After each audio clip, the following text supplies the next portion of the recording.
네, 안녕하세요. 쌍둥이 파파입니다. 네, 모 죽음으로 인한 PTSD, UI 놀이치료 사례 논문을 저와 같이 한번 살펴보도록 하겠습니다. 네, 본 논문을 보기 앞서서 PTSD에 대한 이해가 좀 필요합니다. 이제 PTSD라는 것은 외상후 스트레스 장애를 이야기하는데요. 그거 관련된 영상이 여기 유튜브 주소에 있습니다. 그래서 이것을 한번 보시고 오시면 본 논문을 읽는데 도움이 많이 될 것 같습니다. PTSD라는 것은 외상 후 스트레스 장애를 이야기합니다. 외상, 트라우마는 충격적인 사건을 경험한 후 남겨진 심리적 상처를 이야기합니다.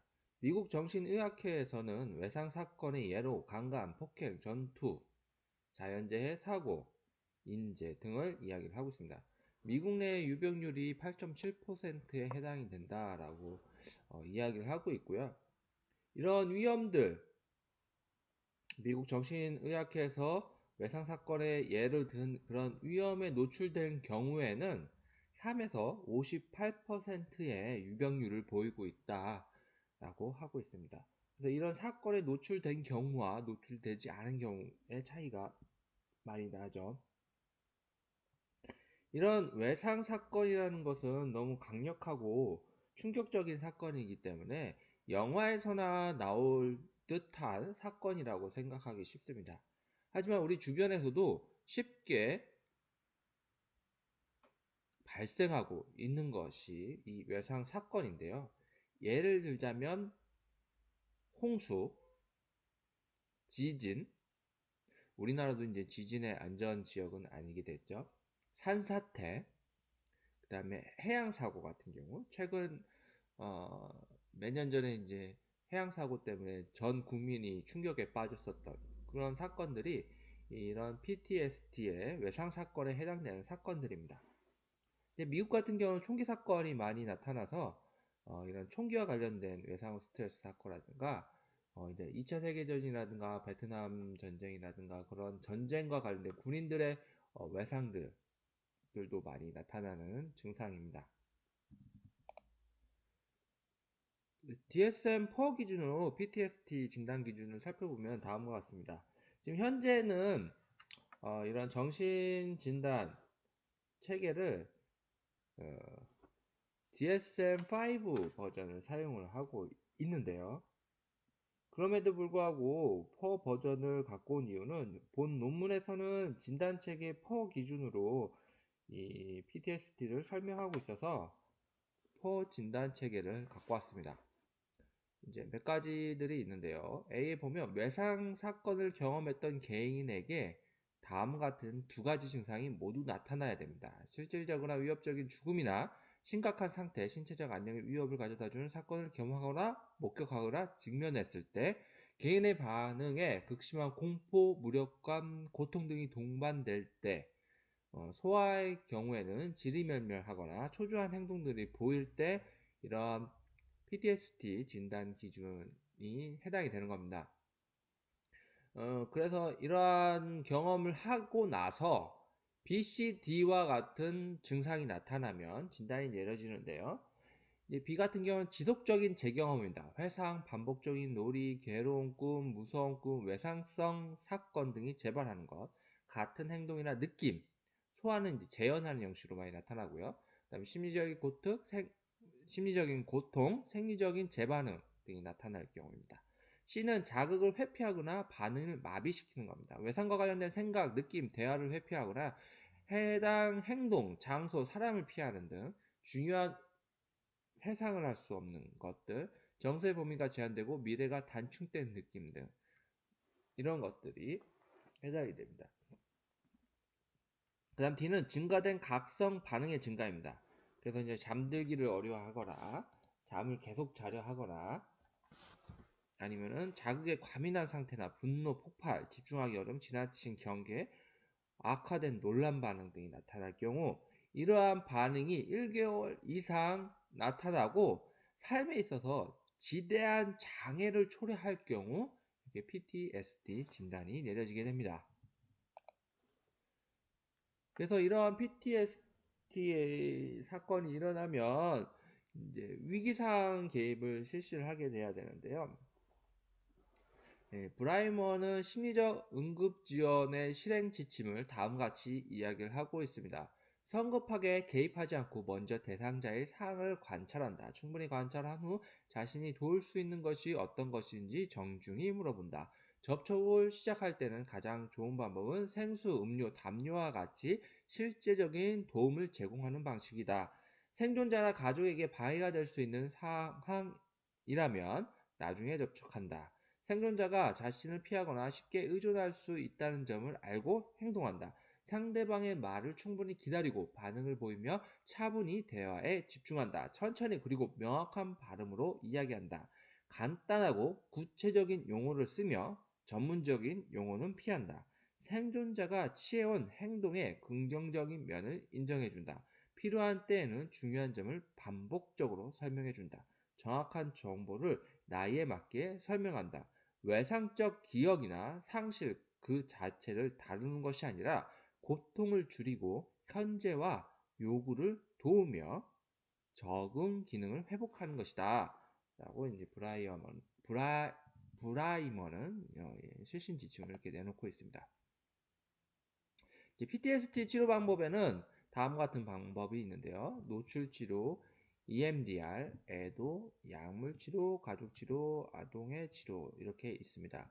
노출 치료 같은 경우는 인지행동적 방법으로 노출 사건에 대한 것을 지속적으로 감당할 수 있는 수준의 범위에서 노출시킴으로써 적응하는 이제 점차 적응할 수 있게끔 접근하는 방식이고요.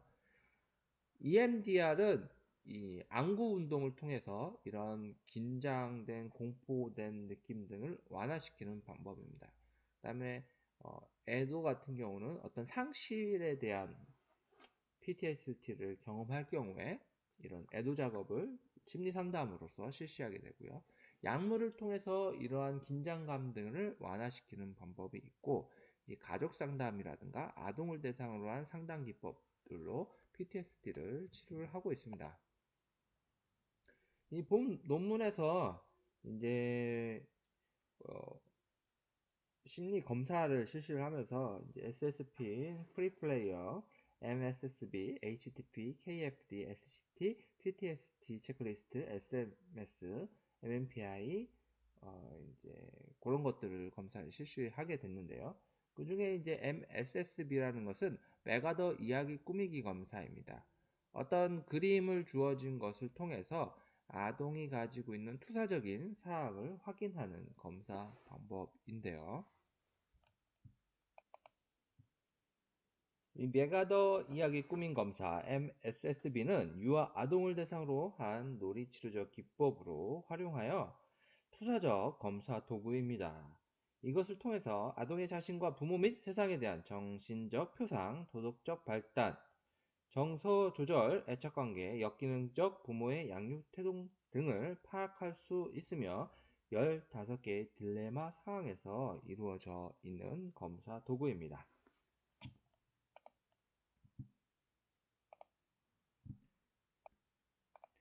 그 다음에 실시한 게 SMS입니다. 이제 사회 성숙도 검사인데요.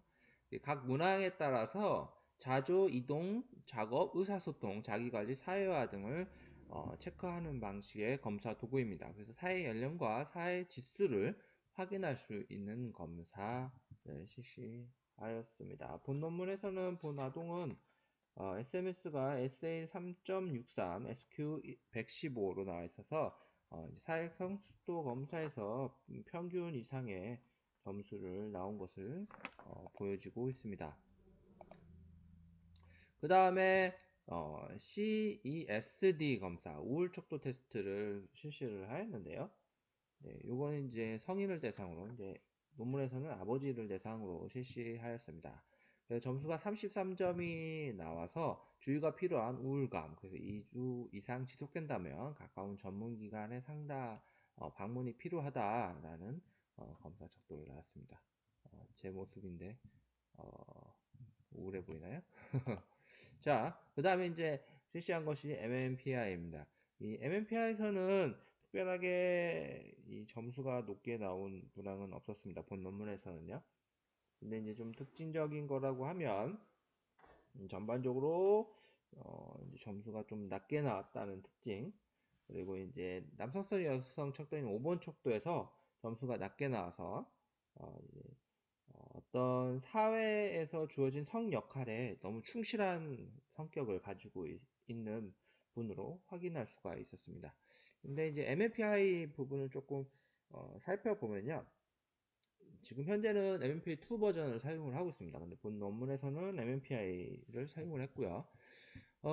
MMPI는 두 가지 영역으로 나눠집니다. 첫 번째는 타당도 척도하고, 그 다음에 임상 척도입니다.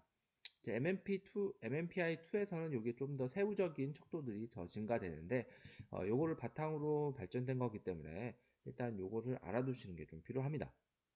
타당도 척도에서는 MMPI 같은 경우는 지필 검사입니다. 그래서 보고자가 문항을 읽고 예 아니요 체크하면서 자기 보고식 형식의 심리 검사이기 때문에 이 검사의 반응이 얼마나 신뢰롭게 반응을 했고 일관되게 반응했는지를 확인할 필요가 있습니다. 그래서 이제 타당도 척도 부분이 들어가 있는 거고요. 첫 번째는 모르겠다 척도, 무응답 척도입니다. 그래서 응답수가 너무 많아 버리면 이 검사를 해석하는데 의미가 없다라고 해석을 하고 있습니다. 그 다음에 L 척도, F 척도, K 척도가 있고요. 약자로 LFK 이렇게 작성을 하고 있습니다. 그 다음에 임상척도입니다. 임상척도는 각 해당되는 영역의 점수들을 체크하는 겁니다. 근데 이 임상척도에서 사용하고 있는 명칭 자체가 정신질환 명칭을 다 사용하고 있어서 오해할 수 있는 부분이 있는데 그러기 때문에 보통 이야기할 때 1번 척도, 2번 척도, 3번 척도 이렇게 숫자로 기호로서 이야기하는 하고 있습니다. 그래서 1번은 이제 건강 염려증입니다. 그래서 자신에 대한 건강을 얼마나 염려하는고 자신의 건강에 대해서 얼마나 보고하는지, 타인한테 보고하는지를 확인하는 척도이고요. 두 번째는 우울증 척도입니다. 우울증 척도는 자신의 우울감을 얼마나 호소하는가를 체크하는 겁니다. 이번 척도가 점수가 높게 나와서 이 사람은 우울증이야 라고 진단이 내려지는 것이 아니라 이 사람은 지금 우울한 감정을 타인에게 호소하고 있다, 보고하고 있다 라고 보시는 게 맞습니다. 그 이유는 이것은 수검자, 검사를 실시한 사람이 보고에 의해서 실시된 검사이기 때문에요. 그래서 만약에 우울증 척도가 높고 다른 행동평가라든가 몇 가지 장면에서 우울증이 염려되는 것들이 있다면 그때 이제 우울증 진단이 내려지는 거고요. MMPI 검사 한 개만으로 우울증이다 아니다 라고 구분하지는 않습니다. 판단하지는 않습니다. 그 점 유의할 필요가 있습니다. 이제 3번 척도는 히스테리, 4번 척도는 반사회성, 5번 척도는 남성성, 여성성 척도입니다. 이제 5번 척도 같은 경우는 이제 본 논문에서는 점수가 되게 낮게 나와 있는데요. 이 5번 척도의 점수가 높게 나오면 기존의 사회에서 갖고 있는 남성이 보고 있다면 남성성에 대해서 자유롭다 라고 해석을 하고요. 만약 여성이면 여성으로서 해야 될 역할에서 자유롭다라고 해석을 합니다. 그 반대로 점수가 낮게 되면 남성이면 지금 한국 사회에서 남자는 이렇게 해야 된다라는 관념에 되게 많이 갖고 있다. 그리고 여성이라면 여성은 이렇게 해야 된다는 관념을 많이 갖고 있다라고 해석을 하는 것이 맞습니다. 그렇기 때문에 이게 사회 변화에 따라서 조금 차이가 있을 수가 있죠.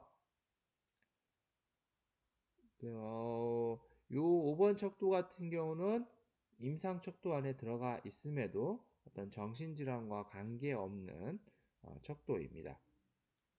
6번 척도는 편집증이고요. 7번은 강박, 8번은 정신분열증, 9번은 경조증, 이제 0번 척도는 사회적 내향성 척도입니다. 이 사회적 내향성 척도는 내성적이다, 외향적이다 라는 것을 이야기하는 것이 아닙니다. 사회적 활동을 얼마만큼 참여하고 그 참여하는 것에 대해서 어떻게 반응하는가라는 것을 이야기를 하고 있고요. 이 연봉척도의 점수가 높으면 사회성, 사회 참여가 낮고 혼자 있으려고 하고 어떤 외부 활동, 사회 참여보다는 혼자 있는 걸 더 선호한다라고 보시는 게 맞습니다. 네, 이렇게 보시면 되고요.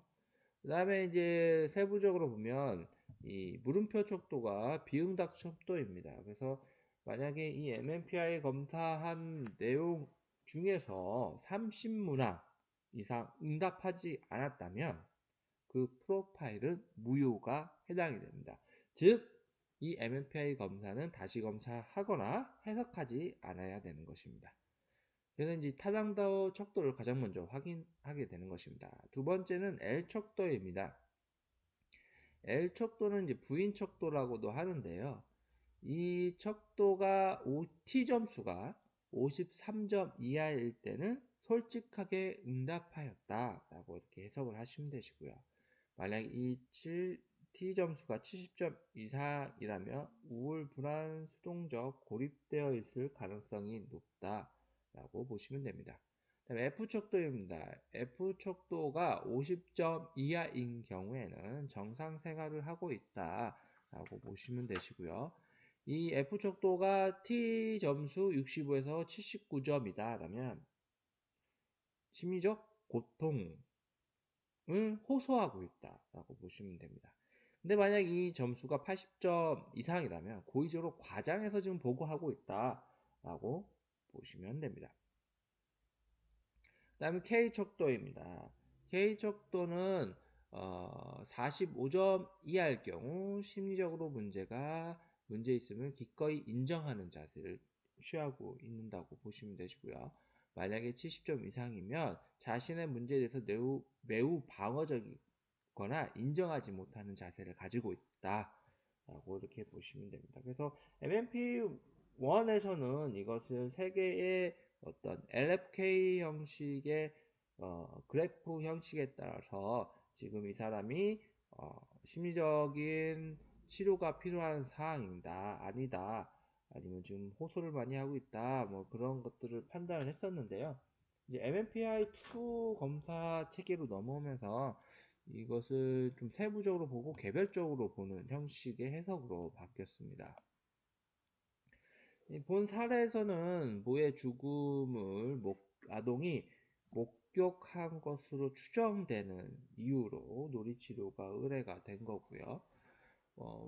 일단 모의 죽음에 대해서 아동이 애도하지 못하고 모의 사라짐에 대한 불안감, 그리고 이 놀이치료 이후에도 인지행동적 치료를 계속할 필요가 있다라는 사례입니다. 그래서 사례 개념에서 보면 아동은 순진한 아동으로 평소에 부모와 관계가 좋으며 유치원 적응도 원활하고 인지 발달도 정상 이상으로 평가되었다. 뭐의 죽음을 목격했는지 어디까지 목격했는지 확실치 않으나 등으로 뭐가 아프고 피가 나서 병원에 가서 아파 하늘나라 간 것으로 아동이 알고 있으나 혼란스러운 기억들이 정리되어 있지 않은 상황으로 생각된다. 라고 이렇게 요 놀이치료사는 사례 개념화를 정리를 하고 있습니다. 그래서 치료 목표는 다음과 같이 설정을 하고 있는데요. 이제 부하고의 분리불안이 모습이 있어서 그 부하고의 분리불안을 완화한다. 정서적 안정감을 주며 긍정적 정서를 향상시킨다. 치료자의 관계 형성 및 놀이를 통해 애정 및 돌봄에 대한 불충족감을 개선한다. 모의 죽음으로 인한 애도 과정, 갑자기 사라진 것에 대한 불안감을 완화한다라고 이제 목표를 적었습니다. 그래서 이제 치료 과정을 살펴보게 되면요. 1에서 5회기는 초기 단계입니다. 그래서 놀이실을 탐색하고 관계를 형성하는 형식으로 진행이 되었습니다.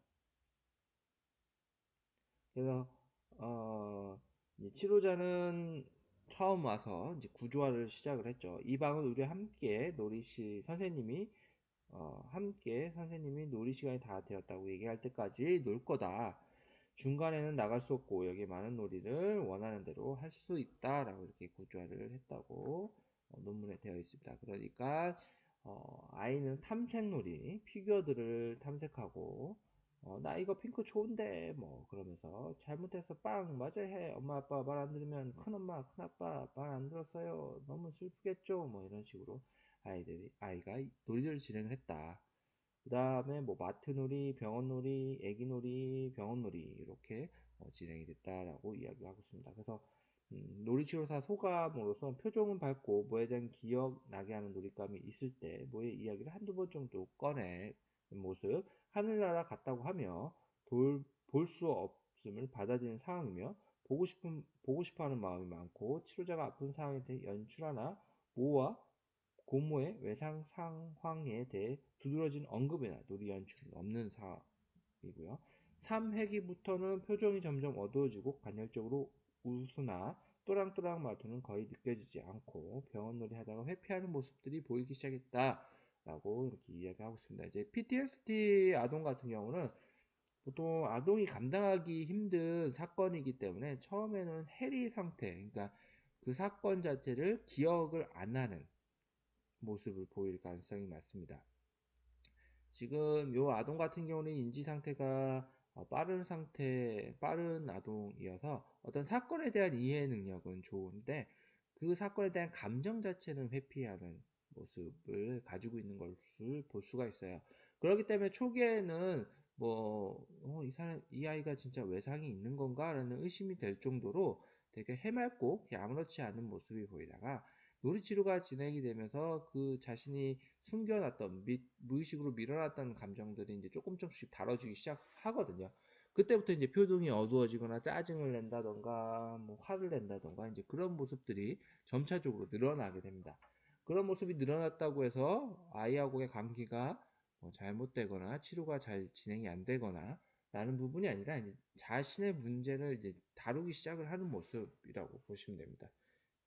이럴 때 요사례와 같이 부도 이제 같이 외상에 노출되어 있는 상황이기 때문에 이러한 힘듦을 회피하지 않고 같이 이겨내야 된다는 것을 충분히 이해해주고 이해할 수 있게 알려주고 그 다음에 부도 되게 많이 힘들어하는 모습들이 있음에도 불구하고 또 삶을 살아가야 되기 때문에 그런 감정들도 또 무의식으로 밀어넣고 살아갈 가능성이 그렇게 높거든요.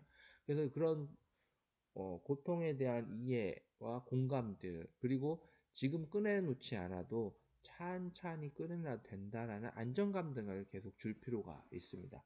부모 상담에서 그런 역할들이 필요한 사례이고요. 근데 이제 중기 이후에 6에서 7회기에는 죽음에 대한 주제가 표현되기 시작을 합니다. 아이의 이제 병원 놀이에서 애가 많이 아파요.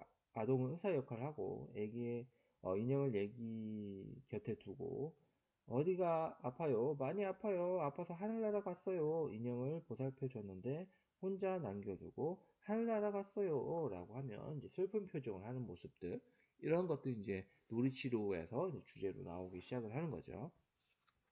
그 다음에 이제 중기에서 8에서 10회기는 모의 죽음에 대한 애도 과정이 이루어지는 회기로 이루어졌다고 합니다. 그래서 물고기들에서 물고기 뜰채를 떠보고 핑크 물고기 보며 엄마 아기 물고기 그래서 치료사가 많이 잡았네. 그러니까 애기 주려고 애기가 아주 배부르겠다라는 모습들을 보여지게 되고요. 그다음에 엄마 아빠 애기 인형을 찰흙으로 주먹밥 만들어주며 많이 만들 거야 하며 좋아했다. 애기 인형 머리 빗겨주고 핑크죠. 갑자기 애는 많이 무섭대요. 무서움이 많은 아이구나. 뭐가 무서운데? 라고 하니까 더 이상 이야기하지 않고 회피하지 말하지 않는 모습들이 있었다. 이렇게 아이들이 이제 모의 죽음에 대해서 애도 과정이 조금 차근적으로 놀이상에서 다뤄지는 모습을 볼 수가 있습니다. 이제 요때 본 사례에서 치료자는 모의 죽음에 인한 사라짐을 달팽이가 사라진 점토놀이로 상징화시켜 애도 과정이 이루어지고 보고 싶을 때의 방법에 대해서 이야기 나눈 무서움에 대한 표현을 언급하게 되었다라고 이렇게 자신의 느낌을, 사례, 평가를, 뭐 하여튼 그런 걸 적었습니다. 이제 11에서 13계기는 공포와 짜증 표현들이 늘어나기 시작을 했다. 그 다음에 14에서 18계기는 공포에 대한 적극적으로 대처 및 무해 죽음에 대한 애도 과정이 이루어졌다. 그래서 점토를 해서 우리 뱀이랑 달팽이 만들자. 뱀이 사라졌어. 하늘 나가서 죽었어. 싫어. 달팽이는 여기 두었어.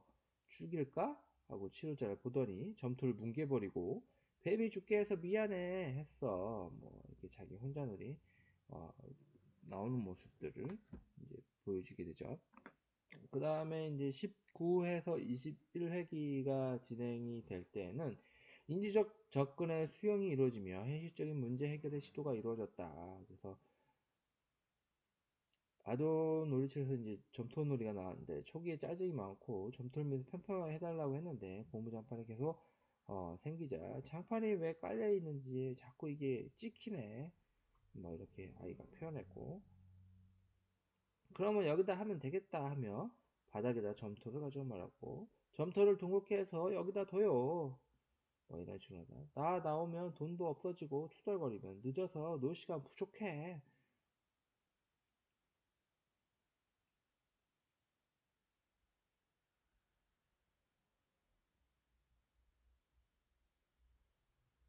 네 이런 식으로 이제 놀이 시간에 표현이 됐다 그 다음에 이제 뭐 밖에서 이제 뭐 소리가 났었나 봐요 밖에가 시끄러워요 막 짜증을 내고 뭐 이런 모습들이 놀이 상황에서 나타났다. 나는 핑크 물고기 할 거야. 선생님은 파란 물고기 해. 나는 두 개야. 선생님은 이제 핑크 물고기 없어. 뭐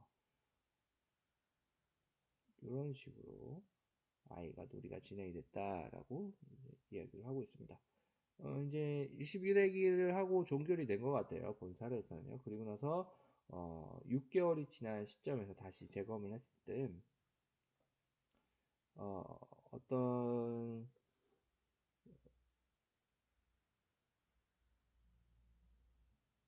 전반적으로 많이 완화된 모습들이 보였다라고 보고서에서는 이야기를 하고 있습니다. 그래서 이제 짧은 이야기 전망에서 갈등을 스스로 해결하는 모습을 보인다. 1차 평가에서는 부정적인 결말이 없거나 갑자기 수면 상태와 같은 회피 전략을 사용했는데 2차 평가에서는 두 번째 에피소드까지는 갑작스런 수면 상태가 나타났으나 중반 이후부터는 이야기 결말이 행복하게 살았어요라고 긍정적 결말을 맺었다라고 이야기를 하고 있습니다. 그래서 이제 논의에서 이제 요 놀이치료사가 슈퍼비전을 받아서 슈퍼비전의 내용을 정리를 하면 첫째로 이제 인지행동적 놀이치료에 대한 고려가 필요하겠다라고 이제 슈퍼바이저가 이야기했다고 합니다. 두 번째는 이제 PTSD 아동 뒤에는 PTSD 양육자가 있으면 인지해야 된다. 그래서 뭐와 관련된 양육 상담을 객관적으로 인지하고 아동을 감정 상태와 모와 죽음에 대한 현실적인 것을 알려주는 것에 대한 어려움을 호소하고 있는데 또한 부의 에너지 수준이 낮은 상태여서 10회기 정도 단기간에 해결해서 종결되기를 희망을 했고 이제 부가 빨리 끝내기를 원한 거죠. 왜냐하면 이런 상황이 놀이치료실에 온다는 것 자체가 그 아픔 자체를 계속 노출시켜야 되는 거기 때문에 그런 것이 힘들어하는 모습들이 있다라는 것을 치료자가 알 필요가 있다.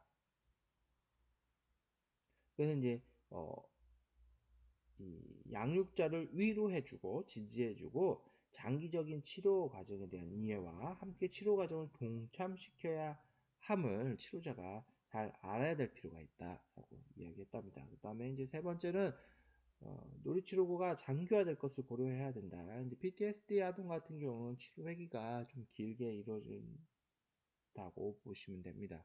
지금 당장 나타나는 모습이 없더라고 하더라도 무의식 쪽에 내면되어 있는 것이 다 치료를 이루어져야 되는 부분이 있기 때문에 그런 부분들을 염두에 두고 실시해야 될 필요가 있겠죠.